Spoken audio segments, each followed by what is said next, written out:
moon was propelled into space like it was being magnetized into the oblivion. The thing people didn't know and wouldn't see was that the moon was being attracted to a planet millions of light years away, the origin of Hashigakyo's fallen star.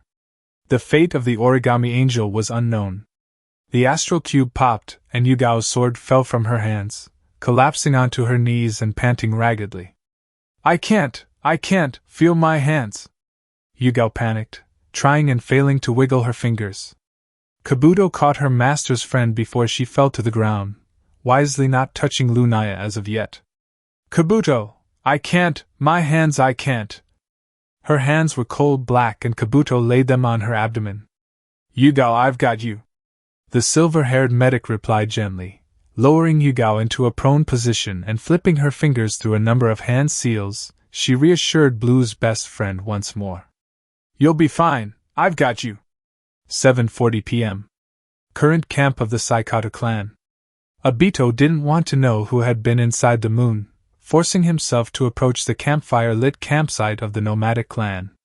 There was a large bonfire in the middle of the temporary settlement, maintained by a steady disposal of kindle and wood by some traditionally dressed youth for the purpose of warming their whole clan, even as there were smaller fires within each household and outside of tents, smaller enclaves for bachelors and bachelorettes of the clan.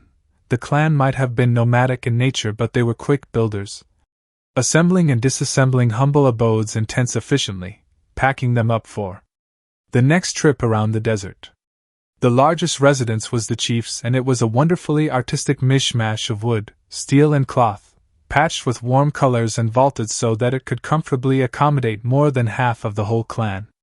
The Saikata clan were a colorful people, traditionally, seeing as they wore thick clothing that were designed with bright colors and patterns during the day, the intricate and more detailed patterns normally assigned to the chief's family, while a simpler but no less artistic patterning was for the general populace of the clan. The men wore white turbans and the women had red-colored layers of clothes that covered their heads, and most of their hair in the process. The customary clothes worn by the clan, children more or less included, when they were not tending to their herd of goats and sheep or going on diplomatic trips to Sunagakure, were thick, multi-layered, long-sleeved kimonos that reached their lower calves, baggy pants or shorts, white sandals and their head coverings. Albeit the rules for head coverings differed and eased up little by little after the succession of the subsequent generation, like how unmarried women weren't allowed to show their faces some 200 years ago, and unfaithful men to their spouses were banned from showing their own faces for the rest of their lives. Now, as the sun had set and the cold desert winds howled unforgivingly, the bonfire blazed merrily and the people, wearing darker tinted, carefully patterned clothes, were assembled around the flames and sharing supper as a community. The people weren't too close to the fire, nestled a safe distance away and surrounding it, seated on carpets and mats and digging into their dinner and downing sweetened or unsweetened goat milk with it, or water for a few others. Noticeably, the chief and his wife were absent from the clan dinner. The kindly ebbing chatter coming from around the bonfire was not deterred by this, eating their food and enjoying the company of their family as well as visitors from Sunagakure. Past and present Kazekage always made it a priority to maintain a good relationship with the Saikata clan, as the clan of nomads had been walking the desert longer than Wind Country was even a country at all, so inter-traveling and visitations were encouraged on both sides. The orange-masked Uchiha cautiously blinked his Sharingan into life, flickering his eyes from one corner of the clan. He was almost tricked into thinking that the Saikata people were defenseless, allowed into the clan with less resistance than the time he infiltrated Amigakure, and that was saying something. Obito frowned, eyeing a tall man that had a poleaxe in his right hand, donning the traditional clothes of his people. One other thing he had on was a fanny pack wrapped around the front of his kimono. The Saikata guard had a series of slash-like cuts across his cheeks and neck and bright yellow eyes, burning in his sockets like the desert landscape during the day. The man grunted and stopped before Obito, towering over the Uchiha. The swirly masked man looked up at him, not intimidated, and he crossed his arms. "Where is Naruto?" he asked in a tight voice, trying to keep his temper at bay. "You mean Blue, right?" the man replied with his own question, sounding not like a behemoth but like an everyday man. He scratched his scarred cheek. "You know, I've always known him as Blue." A corner of his lips twisted down, regarding the impatient Uchiha with a raised eyebrow.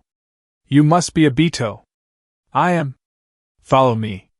He led the suddenly not-so-talkative Uchiha around the bonfire, and the people feasting around it, stopping before the chief's residence, and sweeping open the tent flaps at the front of the assembled building. "He also wanted me to give you this." The poleaxe-wielding guard stabbed the end of his weapon into the sand and fumbled in his fanny pack, presenting 3 rings for Obito. He didn't want me to polish them up or anything, just to give it to you as he gave me. The Uchiha's eyes bugged out at the blood-stained Akatsuki rings. Kakuzu's own was there too. His lone Sharingan positively identified Sasori and Deidara's. You okay, buddy?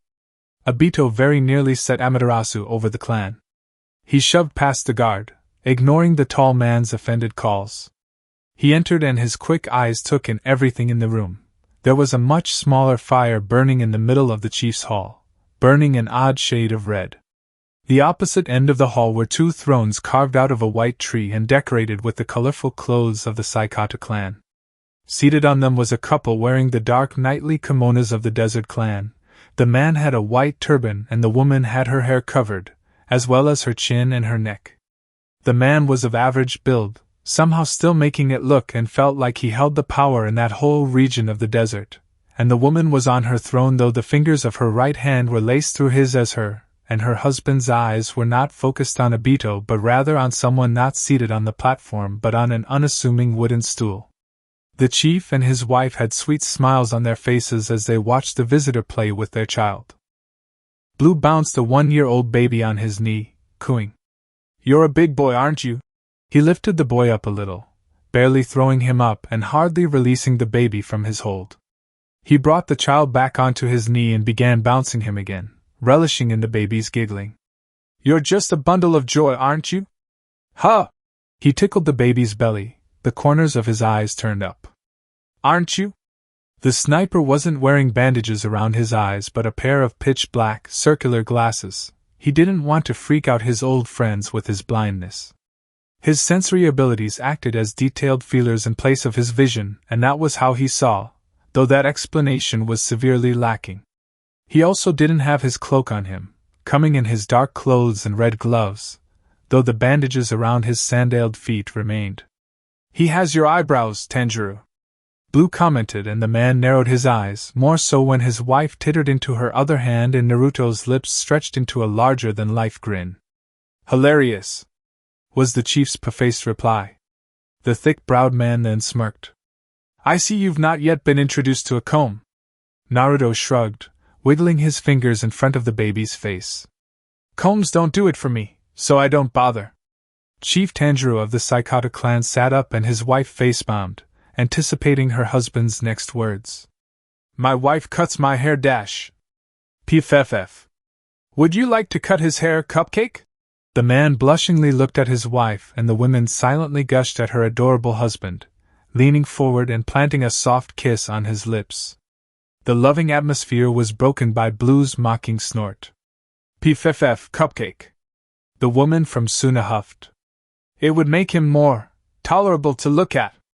A sweat drop grew on the side of Blue's temple. Ouch. He knew she didn't mean anything hateful by it, proven by the light-hearted snigger from the chief's wife. The chief smirked proudly at his wife's biting return, saying, You might even find your second half, Blue. Love and soulmates don't do it for me either. Here, the woman smiled sadly. What about that girl you're always talking about? Kushina. The dark-clothed man hummed tonelessly, tickling the baby's stomach. When you used to travel with us, Dash? Blue then grunted and almost toppled forward when a small weight pounced onto his back, clambering up and gripping his black blonde hair in their small hands. Hey, not the hair, Dash. Maya! The Suna-born mother called, reprimanding the child with a stern shout. Get down from there and stop bothering your uncle. Horsey! Horsey! Horsey! The girl named Maya squealed, tugging Blue's unruly hair and making the man playfully neigh as he rose up from his stool, making sure to hold the baby out and spin around on the carpet spread out over the interior of the hall. The 1-year-old boy and the 4-year-old girl giggled in their enjoyment. 2 more weights leaped on Blue, wrapping their arms around his legs and laughing as the man stomped on the ground, doing so not strong enough to shake them off but gently enough for the parents to not worry for their children. The 5-year-old twins, both boys, hooted and Naruto laughed. The Blue Uchiha chuckled good-naturedly and rose up from his stool. Obito stood there, stunned. It took a special kind of person to go from murdering 3S ranks to playing with children. Having a heartfelt moment with old friends. A vein throbbed on his temple and Obito yelled, "Hey!" Blue froze, his glasses lopsided from the childish horseplay. He had the audacity to look surprised at his appearance. Holding the baby close to himself, he waved. "Yo, Obito, how's it going?" The orange-masked Uchiha angrily pointed at his clanmate, stalking to him in heavy steps. "Who the fuck do you think you are?" Blue winced and bent down, lowering the apprehensive girl from his back and passing the baby in his arms to her. "Come on, man, there are kids here." He ruffled the twins' lime green hair and ushered them away with a whisper. He smiled kindly and winked to calm them down from the one-eyed man's enraged approach. "Go to your mother, kids." The children scurried away and the woman welcomed them with a worried hug, encouraging them behind the throne.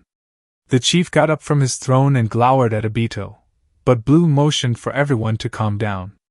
"Let's just relax, okay? We've all had a long day. What's stopping me from burning this whole damned place to the ground, Naruto?" Obito shouted, coming up on Blue and fearlessly shoving the underworld back, something that made Blue chuckle good-naturedly, and wave his hand over his shoulder for the gradually infuriated chief to cool down. The Saikata man helped his wife and children leave while he stayed, for their safety. The woman reluctantly did. "You killed 3 of my Akatsuki! Do you know how hard it was for me to convince them to join?" He walked up to Blue again and pushed him, roaring. "Do you? Blame the Amikage. He should have stayed out of my business." Blue coolly replied, holding up his hands as if to surrender. As if saying that it was all inevitable. This only made Obito madder. His eye evolved into the eternal Mangekyo Sharingan, and Blue pushed his black glasses up his nose, furrowing his brow. "I assumed you wanted a positive idea on those your work buddies." Obito spoke in a low growl, his orange, spirally mask not showing his festering expression any justice. "I've been patient for so many years, Naruto. The shit you pulled reversed decades of planning." Blue shrugged, his own expression was lopsided and unconcerned. "Aren't you wondering why you're still alive?" There was an audible crack as the masked Uchiha clenched his fists. Blue took that as his cue to respond. "I'm giving you the benefit of the doubt, Obito. We share the same heritage. The same bloodline. Most important of all, you aren't a blood traitor like my sister." The Blue Uchiha took a step closer, lowering his voice. "I'm even willing to forget that you attacked Kushina to get back on Kakashi." Shadows crept up Blue's face, and he gave his clanmate a twisted smirk. "See? I've already forgotten." The Master of Crows placed a firm hand on Obito's shoulder, and the weight of that single limb was akin to the whole world landing on his body, making his legs shake under the crushing heaviness. Even though the two Uchiha men were basically the same height, Blue loomed over Obito and his malevolent smirk lifted higher as the tone of his voice dropped lower. "I've already forgotten." The hand on his shoulder dropped and Obito fell onto one knee, gasping for air. "Kakashi doesn't love Konoha. He loves his teacher. Minato."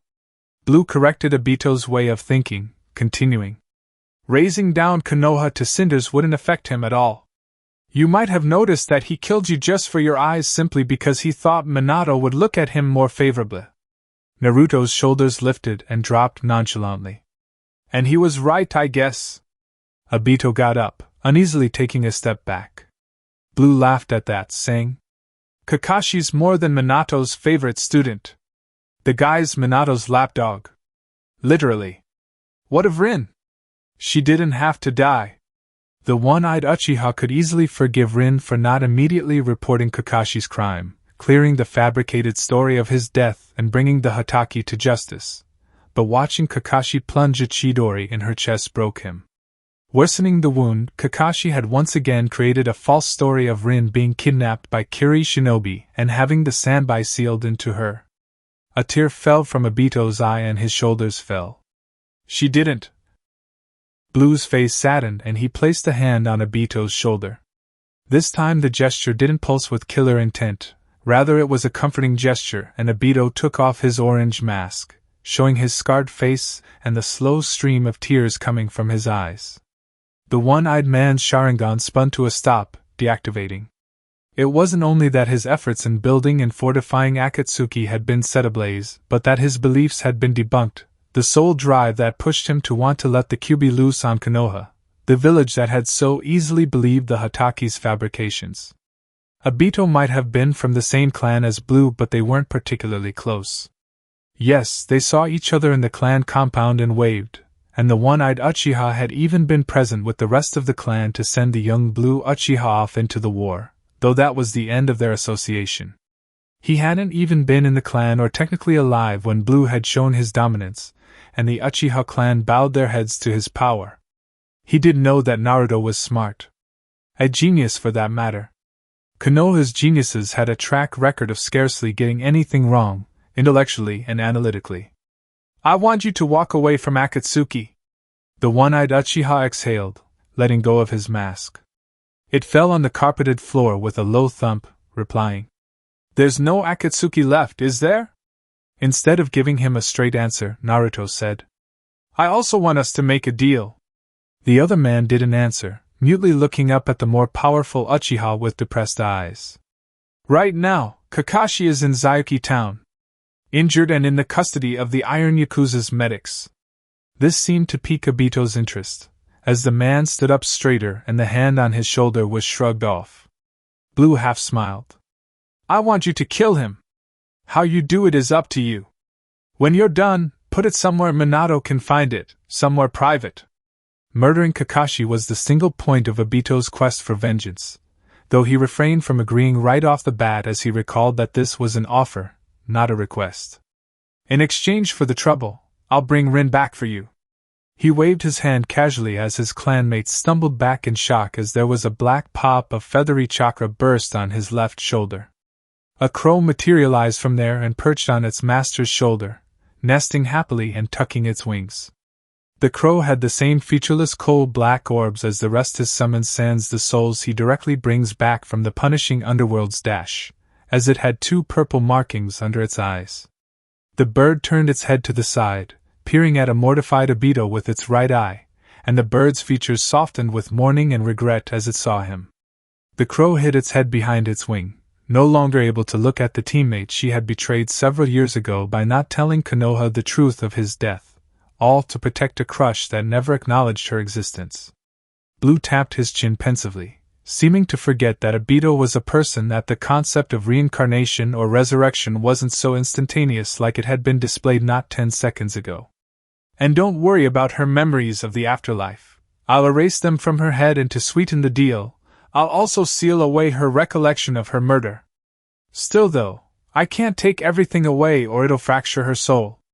He stroked Crorin's feathered head with his pointer finger. Healing those unseen scars is up to you. Whether or not you two get together is another thing entirely. The words coming out of Naruto's mouth bewildered Obito. Confused and alarmed, Blue saw the horrified amazement of Obito's eye, and he rolled his shaded, unseeing eyes. When you've done what I told you to do, bring her body to me here and you two will be reunited for however long your natural lives can squeeze out. Naruto also wanted to add that Rin wouldn't be 14 when he brought her back, as he would increase her age as naturally as he could and her body would grow to accommodate the age up, though he felt like Obito had had enough heart palpitations for one day. He clapped his hands together and rubbed them, a show of eagerness the other Uchiha found curious and distrustful. Crorin flapped her wings and dispersed into a small burst of feathers. What do you say? Naruto said, taking off his right-hand glove, stretching his right hand to his clanmate, and waiting for a handshake in return, patiently holding his hand out. Do we have a deal, Obito? The formerly masked Uchiha looked at the bare, gloveless hand with mounting trepidation, feeling a harsh tug in his gut telling him to run as fast and as far away as possible, to not trust this man, even though Blue shared the same bloodline as him. The corners of Blue's eyes turned up slightly, watching Obito chew his bottom lip in hesitation. Meanwhile, Chief Tanjiro spectated without a word, retaking his throne and reclining into it. Turmoil rolled into the ex-Akatsuki member's head, hearing his instincts blaring for him to not take the deal and flee for dear life, no man was able to bring back the dead. But Rin. He saw her with his own eyes. That was her. He knew her, and that was her. It was her, right? Was the hall getting hotter? The temperature around him and Blue climbed ever so unnoticeably, and the offered hand remained there for him, patient. Serene. You'll resurrect Rin? I will bring Rin Nohara back from the dead. Same thing. Right. The one-eyed Uchiha grabbed his head, searching for Blue's loophole and finding the secretive smile invisibly tickling against the corners of the Blue sniper's lips a cacophonous red flag. Obito! Blue called. His voice sounded like it was coming from the end of a long tunnel, echoing and shattering his thought processes, wiping at the beads of sweat forming on his brow and tugging at his collar at the hike in the room's temperature. Obito glanced around the Blue Uchiha, spotting an intriguingly raised eyebrow from the psychotic chief, but no sign of discomfort from the rise in temperature. Obito! Naruto echoed again. The offered hand hovered there without wavering. The underworld cocked his head to the side, asking, Don't you want this? Don't you want to see Rin again? Yes. Yes, I do. Obito stammered uncertainly. She misses you, you know. The Master of Crows remarked, sounding sincerely sorry. Not even the pleasures of the afterlife can comfort her. Blue bobbed his head, closing his milky white eyes. Besides, I'm not asking much in return. Kill Kakashi and send his head to Minato. It's basically what you want to do, right? Alright. Well, for Rin. The other Uchiha's eyes hardened and he took Naruto's hand. Deal. Fire coated their hands and Blue's smile broadened into a wicked grin. Awesome. Obito, out of shock from having the red flames cover their hands, ripped his out of Blue's grip and looked at his hand for burn marks. None. Not even a tingle. The sweltering heat of the chief's hall dropped back down to normal. You have 12 hours to get the job done. Blue voiced, carelessly rolling his wrist, pulling his gloves back on. Or else consequences. You understand. Walking around the one-eyed Uchiha with his hands behind his head, slinking lazily to the exit, Obito exclaimed. Consequences? You never mentioned consequences. It's not my fault you didn't ask. He debated whether or not to tell the Uchiha that the consequences were deathly if he didn't meet the time and that if Rin returned from the dead, there would also be consequences. Obito hadn't even asked if his clan mate had barred his path to Kakashi. Details matter, Obito. Before you agree to anything, you have to understand exactly what you're agreeing to. He was going to leave the consequences for Obito's imagination. Obito's heart dropped and his soul sunk into the pits of despair, suddenly feeling sick to his stomach. He felt like he had signed a deal with the devil. And, in a way, he was right. He had. I'll be right back. Errands to run, you know. Startled and incredulous that the man that could raise the dead had errands to run, Obito turned around snappily, asking just as Blue opened the tent flap. What errands? A steady grin crawled up Blue's face, flashing a mouthful of serrated teeth, an incomplete demonic visage that sent chills down Obito's spine. His answer was simple, yet the obvious meaning of the words themselves were not. I'm going to kill a god. And that concludes part 3 of this story. Thank you for spending your time here at Ichiraku Ramen and listening all the way to the end. Your support helps keep these stories alive and allows the Shinobi world to continue through new adventures and alternate timelines. If you enjoyed killing off the Blue Uchiha, don't forget to like the video, subscribe to the channel, and turn on notifications so you don't miss future stories. Once again, full credit goes to Foy the Snooze Button, the original writer of this story. If you would like to read the original version, you can find the link to the story in the description below. Let me know in the comments what story you would like to hear next. Until the next time, stay safe, and I'll see you again at Ichiraku Ramen.